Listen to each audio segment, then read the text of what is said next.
right, here we are with Rusty. Rusty is practicing being on the bed. We are cooking some dinner, get everything ready. We have everyone over here eating some dinner, or about to eat some dinner, and singing his tongue out. And you can hear him whining because he wants to get off and come hang with everyone. But he's doing a really good job being calm, cool, and collected on his bed, even while everyone is in his line of sight, hanging out. You can see he's checking it out. He really wants to get on the floor. That's why those raised beds are so important. They really set that dramatic difference between you're being good on your bed versus you're being naughty and getting off the bed. So we're going to let him throw his fits if he wants to sit over there and yell. He is really getting used to not getting what he wants when he wants it. He's a pretty powerful dog, so he's used to just kind of jerking and pulling and jumping and just kind of doing whatever he wants. And so we're really working on teaching him to control those impulses so that he wants what we want. And we want him to be part of the family, but we don't want him jumping on the family or all of the food or all over the place. We want him just to be able to be part of the family and hang with us. So we're going to ignore the whine, and then when he's quiet and being good, we'll go over and we'll praise on him. And so we're just going to work on reinforcing the habits that we want, ignoring the ones that we don't, or correcting them if needed. We had our free play, our training walk, and now we're on to the bed, and then we'll go to reflection. Okay, so free play again is just a space where they can get out energy. The owner asked me a question. They said, what if you don't have a fenced-in backyard? Can you let them run free for playtime, for free play? If that is something he did before training, you would just like let him loose and he wouldn't run away and he would be fine playing, then that's fine. If it's not something that he did, I would not trust him to let him outside and run. He would totally run off or get hit by a car. So that's not something I would ever do here, but if that's something you did as a family, then that would be fine. If you don't have a fenced-in backyard and you didn't do that before, you're going to want to figure out some way to let him get his energy out. I would suggest like one of those big zip lines where you do like a line from tree to tree and then it's got a running zip line where the dog can like run and play. Or a perimeter collar where you do one of the either in-ground perimeter collars and teach him not to leave that perimeter, or you just put like a base in your home and they wear the collar when they get so far away from it. You can teach them how to stop doing that. Dogs really need that free play. If he's not getting that free play, then he's going to be kind of naughty. He's going to be full of energy. He's going to start waking up at night. He's going to start, maybe going to make you take him to the bathroom in the middle of the night. He's going to be more chewy and more barky and more jumpy, and he's just not getting that release of energy, so he's going to be, you're setting him up to be a failure, right? So we want to make sure he's getting that free play. If you have more questions about what ideas you could have or what you could do, text me and we'll talk about it again. So free play, training walk, those 5 tools, it's super important. No matter if it's a 5-year-old walking or the grandma walking the dog, they have to be doing those 5 tools. If they can't do the 5 tools and they can't get them to walk on a loose leash or training to get to that point, they don't need to walk the dog. We've talked a little bit about Banner's personality, how he very much so will take what he wants and he will take control of the situation, and he uses his strength for his benefit. We're trying to teach him that he can't do that. We need him to ask. We need him to be an equal partner in love and respect. And he can't just run and jump on top of someone. He needs to go and sit in front of them and let them give him affection instead of him jumping onto them. So all of those things come into play with that leash work and bed work. So it's really important that you follow through with those 5 steps when you're doing the training walk. So we had our free play, we training walk, bed. Again, I've said this before, but just so I can say it again, when he is in the home, he is on his bed, on a leash with me, or in his reflection space, such as a kennel or a small room. Those are the only 3 options for him when he's in the home. Again, this is just during the training time. It might just be a few months. It might be longer than that. It depends on him. So he needs to be on that space. He's got to learn how to contain himself in this space before he can learn to contain himself in the whole house. So we need a raised cot. So if you don't have one of those, Amazon Prime it to your house. Raised cot and work, and he's going to stay on this bed. For right now, I'm going to stay in the room where I can see him. I can move this cot around in different spots. I can have multiple cots throughout the home, but whenever I place him on a cot, he has to stay on that cot. I can move him and put him on a different one, or I can pick him, leash him up and walk him around and put the cot somewhere else. but he has to stay on that space. So I can use multiple beds, they can be moved, but he has to stay on that space in order to earn and not be entitled and privileged. He's got to learn how to earn it and work for it and learn how to contain himself and then earn those privileges over time. Then after that, we're going to go to reflection. I was saying, so in the beginning when he's on his bed will be where I can see him. So again, if I need to move it, I can move it, or I can leave him here.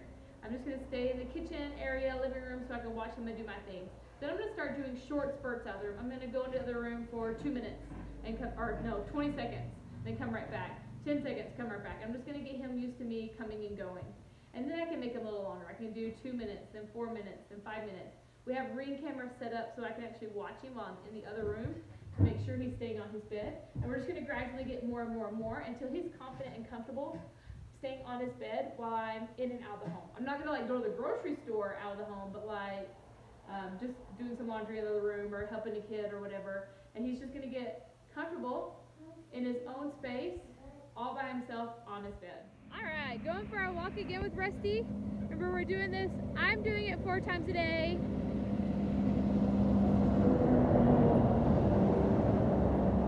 At home, I want you to try to do it 3 times a day. Bare minimum of twice a day, going through all 4 training program steps. While we're on the walk, we're using our 5 tools. And this is anyone who's walking the dog whenever he is out and about. The owner asked a great question. What about when they need to use the restroom on the walk? Great question. When we're on the walk, I get to decide when I want him to use the bathroom. So we're going for this walk. He's doing super awesome. We're having a nice loose leash. I'm going to walk him over to something that he can pee on. I'm going to loosen the leash out, and I'm just going to let him do his thing.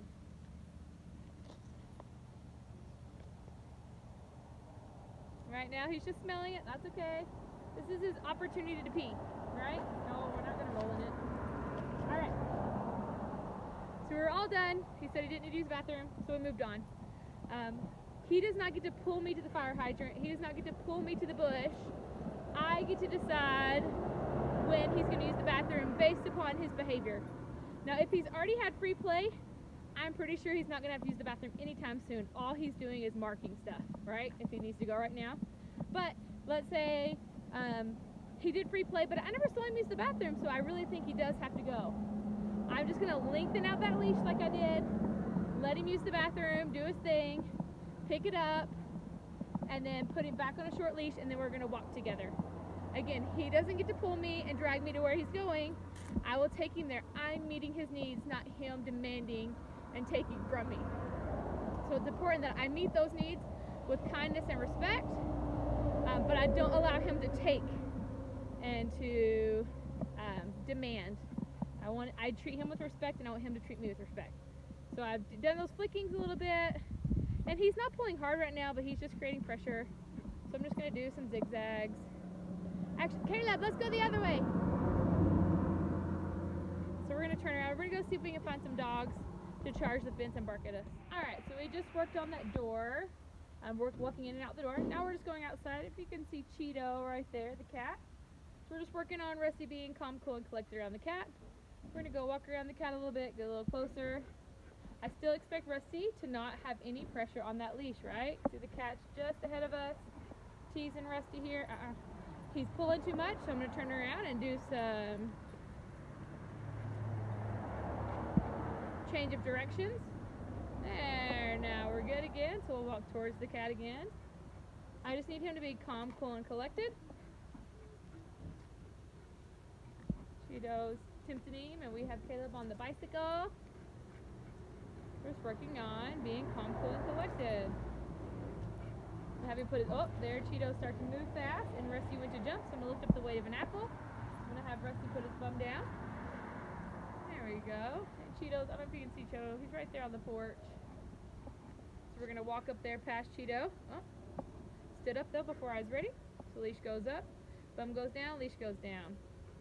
We're going to walk up the stairs. Remember, like we said, he likes to kind of jump up the stairs. So I want him to walk at a nice loose leash. Here Cheeto's right there. We're just going to walk back and forth around Cheeto. Okay, you don't have to bring your bicycle up. We're fixing to go in just a minute.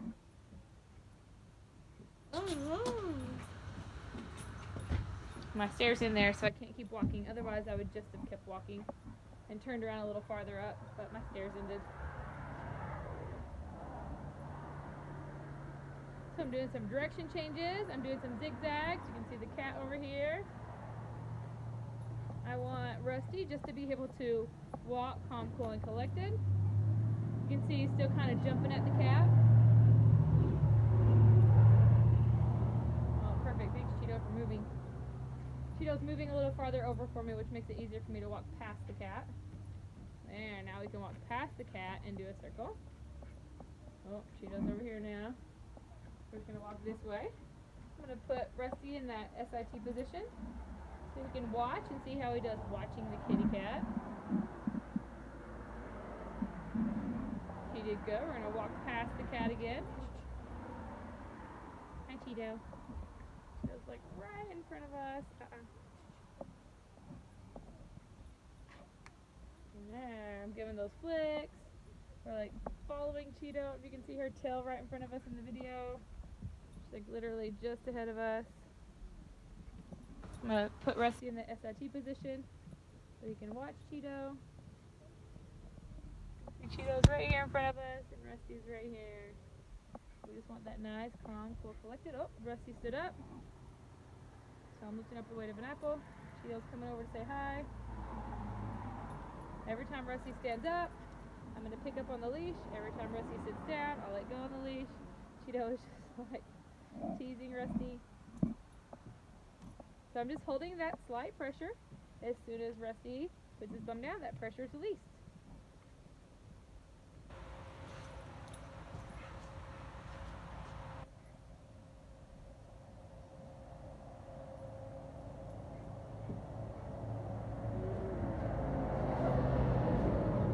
The big truck driving scared Cheeto around the corner.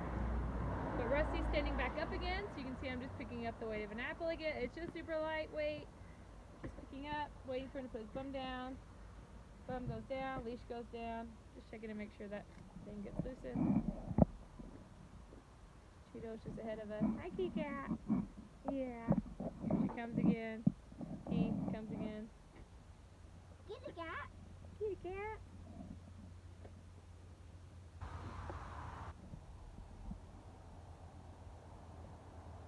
Rusty stood up. I lift up.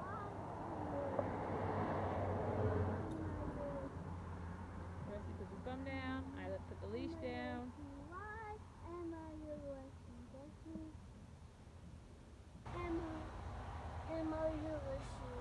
That's hard work. He's doing good. His bum went up. Leash comes up. Bum goes down. Leash goes down. And we're just going to walk on. Cheeto's still right here. But we're all done. He did very good. We'll try to catch Cheeto again later and come back and play again. He's still looking back. I'm giving those flicks as I'm walking away. There we go. Alright, so we talked about the doors this morning. I just kind of wanted a different angle for you because Rusty really likes to bolt through the door. So I really wanted to make sure I was super clear on how we work the door situation. So he's in a nice sit. I had lifted up the weight of an apple. He put his thumb down. I'm going to open the door. He stood up. I'm going to lift up the weight of an apple again until he puts his bum down, and I'm going to shut the door. Bum goes down, leash goes down. Sorry, my door locked. I'm going to open the door. He's going to, if he stays in that calm position, I'm just going to kind of drop the leash so there's no pressure. There he stood up, so I'm going to lift up the weight of an apple. Shut the door again. I'm going to go again. I'm going to walk out the door. He stood up. I'm going to shut the door. Bum went down. Leash goes down. Open the door. I'm going to step through. There. And I can walk or move or talk to the person outside and shake their hand. And when I'm ready for Rusty to come, I'm going to give a little tug for him to come outside. Once we're outside, I'm going to lift up the weight of an apple again and have Rusty put his bum down. I want him to learn that as we enter and exit, and once we get through the threshold, we're still calm, cool, and collected. We're not running around or jumping or flailing or jumping on people. So right now, I'm still holding up that weight of an apple because his bum is still up. There, his bum went down, the leash went down, and then I could start walking. All right, here we are with Aki and Rusty. We have them on their raised cots. You can see both of them have their food on their bed so they can eat. Now we have on YouTube, on our Alexa, playing dogs, sounds that drive dogs crazy. and we're just gonna go about our daily life. The kids all just left for school, so we're gonna work on cleaning up the kitchen, in and out. We still have a preschooler home who's gonna be just a normal preschooler, playing and running and screaming. I accidentally spilled some dog food on the floor this morning when walking. We have some bacon and hash browns and eggs on the floor. So lots of temptation, lots of sounds happening. And now we're just going to do our daily stuff. And I didn't finish any breakfast, so I'm actually going to finish my breakfast.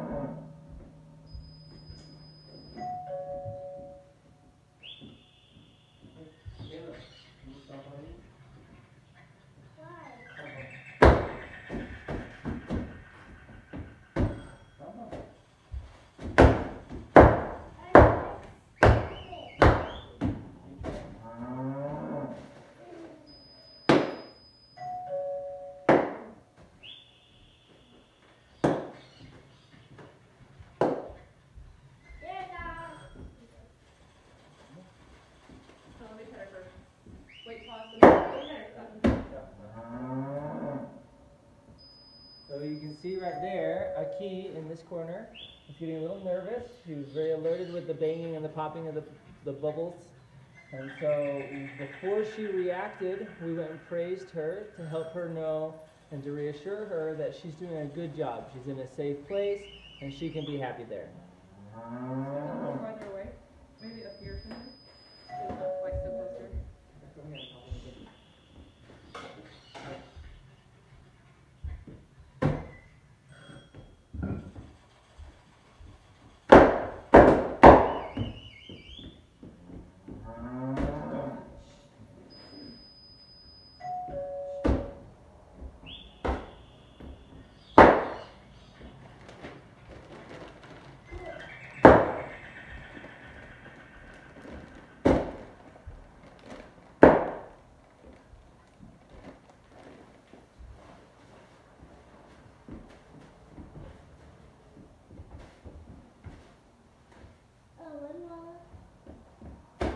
Ace offers free assembly and delivery, so it's never been easier to get a great grill for your family, like a Traeger wood pellet grill, a Weber gas grill, or a Big Green Egg charcoal grill. Only at Haver.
Scott applied distance pressure. That's where our body faces their face, and as their face moves around, you'll keep your body with them until they go into that calm state of mind. So again, that's called distance pressure, and you'll use that anytime they get off their bed. If they get off and go too far, you'll use that leash to tug them back to their bed and place them on, but then you'll still get that distance pressure. So that's how we correct when there is no leash. For that contact pressure, we use that distance pressure. So you can see we have lots of chaos going on this morning. We popped some packing peanuts. We have Bubbles walking around the house, helping clean up breakfast. We've had the kids come and go. We have the whippy tail. Good boy, Bubbles, keep going. Lots and lots of distractions. This is what we want. Even if you have a calm household, lucky, but even if you have a calm household, you want to introduce them to all this crazy, because someday it might be crazy. Maybe it's a Christmas party or a birthday party or something, and your home is more excitable than normal. Coming, just a second. You want to go ahead and get them used to that excitement beforehand. That way, when the time comes for that moment, they're not reactive and crazy in that moment. I hope you can see Scott. He's actually banging on the window. Oh, so Rusty, sit up.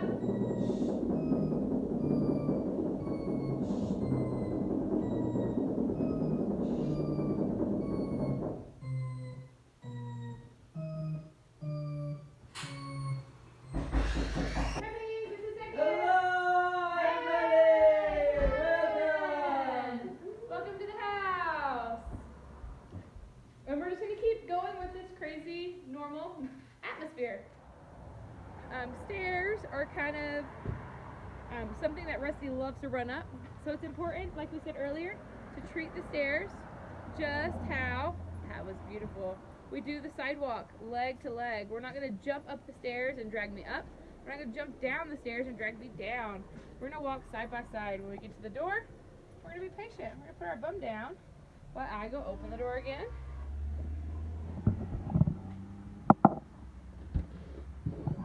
When the door's open, he'll remain in that seated position. If he doesn't, I will pick up the weight of that apple. Have him put his thumb down. So he's throwing a stick. He says, I'm going in that door. And I say, no, we're not. You see how he put his bum to me? Remember I talked about he did it, but he's folding his arms and looking the wrong way? That's totally fine. I'm just going to ignore the attitude. But when it's time to come in, I'm just going to pull him in. I'm going to walk him to his bed. We're going to go through all the chaos. You can see we're making some breakfast. The kids are getting some breakfast. I'm going to walk him to the bed. Put him down on the bed. Lift up the weight of an apple so he can put his thumb down. As soon as his thumb goes down, I'm going to loosen up the leash and take it off the nose. Then tie the leash back down. Place him on his bed. And then walk away. I want him, because if you remember yesterday we did those C shapes, right? He already understands the concept of being on his bed. Now it's just the fact of having him stay on there. Last night during dinner, we probably had to put him on his bed 200 times, 300 times, and that's okay. Knowing you're going to have to do it over and over and over and over again, that is totally fine. We have the kids eating breakfast. We have Aki over there on her bed. And the kids are going to be running and getting their backpacks in like 5 minutes. That's when the real chaos happens, is when it's time to go catch the bus and not miss the bus. And so we're just going to work on being calm, cool, and collected, no matter the chaos that is going on. Here we go on our walk with Rusty. We're going to go down some stairs. I expect Rusty to stay with me, just as if we were walking on the flat ground, whether I'm going upstairs or down the stairs. Good morning. Excuse me. Whew. All right, remember our 5 tools we have whenever we're creating pressure on the leash. We're flicking right now. We can give a flick, flick, flick, flick. We can give a reset. We can do zigzags.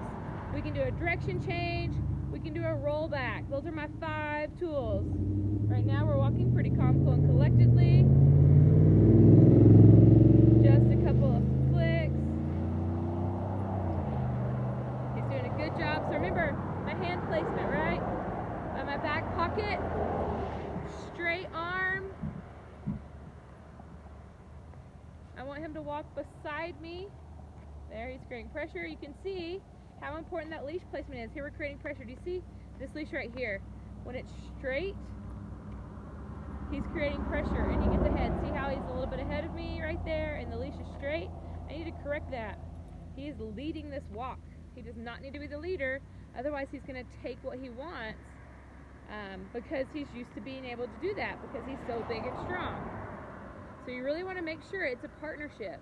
And we're doing behavioral training, so I'm trying to teach Rusty this is actually what he wants, it's not what I want. So then he stops being forced to do it or bribed to do it. he starts to do it because that is what he wants to do. So that's why we're changing a mindset here. In the beginning, there's going to be lots and lots of restrictions and boundaries to help Rusty get the hang of it. But then once he gets the hang of it, he'll start to get those freedoms back. And he'll be able to make those choices on his own.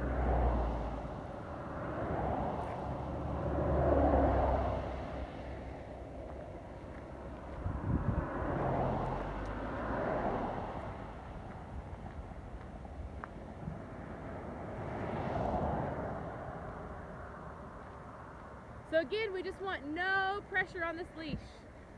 We want it to be loose. I'm gonna do some zigzag. I'm gonna show him to do a direction change because he's tugging on me to go forward.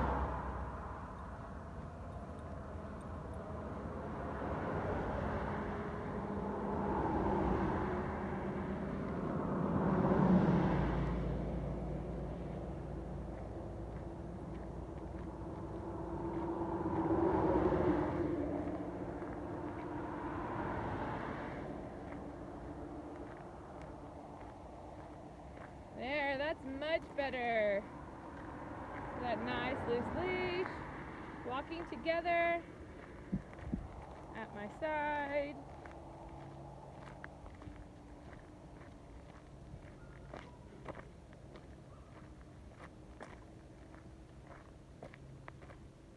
I'm gonna do some zigzags.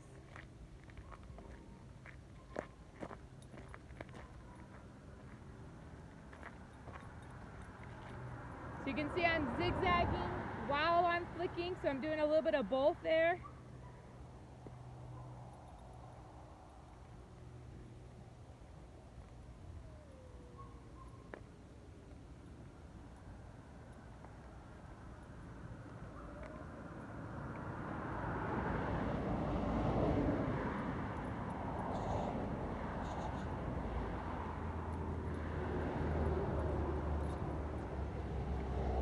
So I did a little bit of a direction change with some zigzags because I had to keep flicking. I don't want to keep doing any one tool over and over again. I want to mix it up. I'm going to practice that patient SIT. Good. Practicing this patient SIT is so important.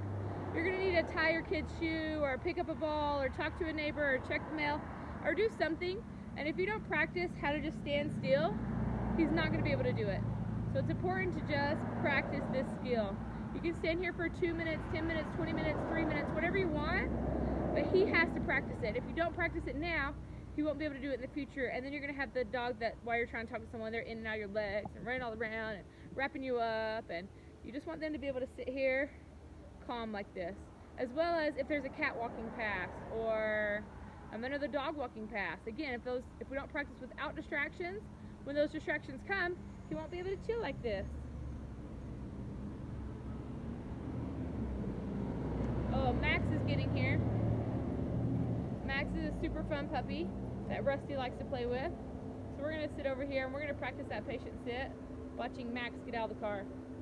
Lift up the weight of an apple so he puts his thumb down.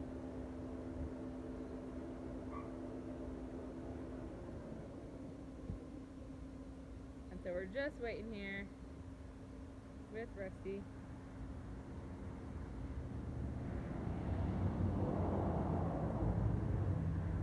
Good morning, how's it going?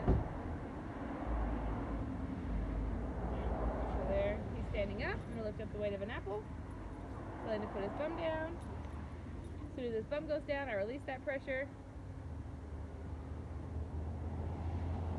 And he did very good. He got up to go see Max once, but then was able to recollect himself through a little bit of distance pressure, or through a little bit of contact pressure, and is doing a wonderful job just sitting here patiently. Here we are about to go out the door right there, with Rusty. I'm lifting up the weight of an apple, and I'm just waiting for him to put his thumb down. This might take a while, it might be fast, but as soon as that thumb goes down, I release that pressure. His hair sometimes gets a little tangled in it, so I'm just going to reach down and make sure that right, don't know if you can see it, there's just like a little metal piece is loosened up for him. I'm going to open the door, If he stands up, I'm gonna lift up the weight of an apple again, have him put his bum back down again, open up the door. I'm gonna go out the door. He stands up, I'll lift up the weight of an apple again. I've got to scoot him back because he's in my way, because I can't get out the door with him sitting right here. He's throwing a little fit. He says, I am doing what I want to do when I want to do it.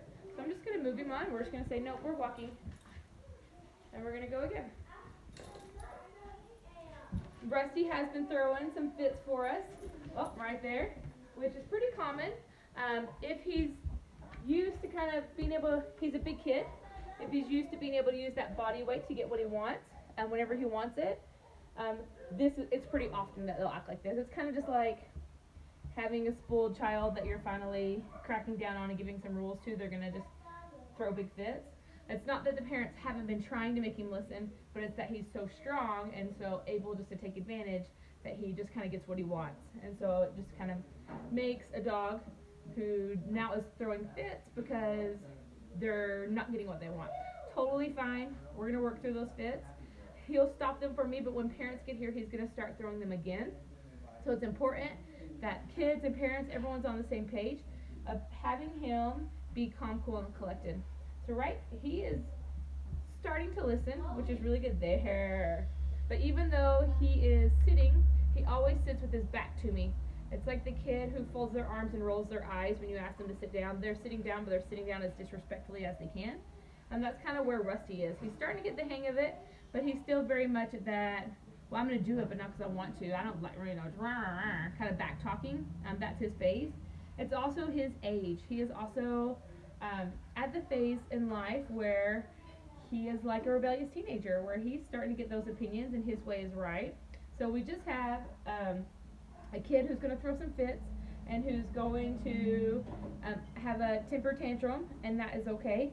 But it's important to know how to deal with them. So we're going to deal with them through consistency. He can throw as big a fit as he wants, but we're moving from that spot. He can throw a fit about not sitting, but I'm going to be patient all day long until he puts his bum down. So I'm just going to take my time, and I'm going to wait for him to do the things I need him to do so he can listen. So I'm going to open that door again. And if he stays in a sit position, as I walk out, then he's good. And to go, I'm just going to give this little tag on the leash, and then he can come with me.